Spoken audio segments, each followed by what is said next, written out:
The Frog's Gift.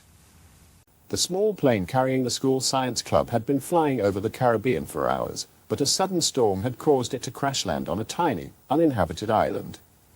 The survivors, Tim, his friends Emma and Ben, and their teacher Ms. Patel, were shocked to find themselves surrounded by nothing but palm trees and white sand. As they surveyed the damage, one of them spotted something peculiar. "Look!" "A frog," cried Emma, pointing at a tiny green creature perched on a rock. The group cautiously approached the frog, which seemed completely unbothered by their presence. In fact, it began to croak loudly and jumped onto Tim's hand, where it started to climb up his arm. "Whoa, this little guy is adventurous," laughed Ben, as the others watched in amazement. Ms. Patel, a keen biologist, quickly identified the species, a rare, tropical frog previously unknown to science. As they continued to observe and interact with their new amphibian friend, something strange began to happen. The group found themselves working together seamlessly, sharing ideas and expertise to build shelter, start a fire, and forage for food. Their newfound harmony was largely due to the presence of the tiny frog, which had somehow become an unspoken leader among them. They named it Highlander, and watched in awe as it seemed to orchestrate their every move, sometimes even intervening on their behalf when they disagreed. Days turned into weeks, and the group began to grow accustomed to Islander's antics.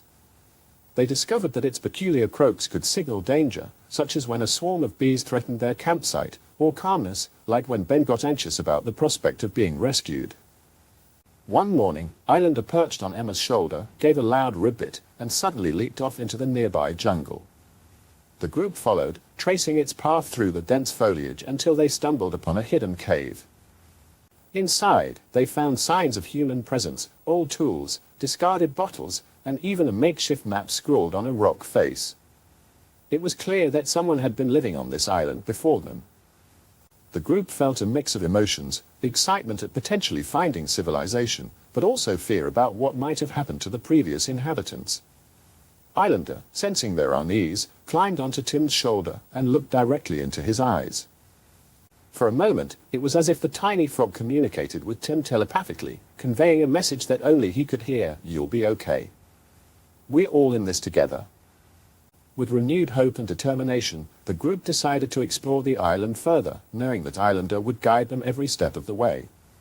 Thank you for watching. Thanks for watching my short story.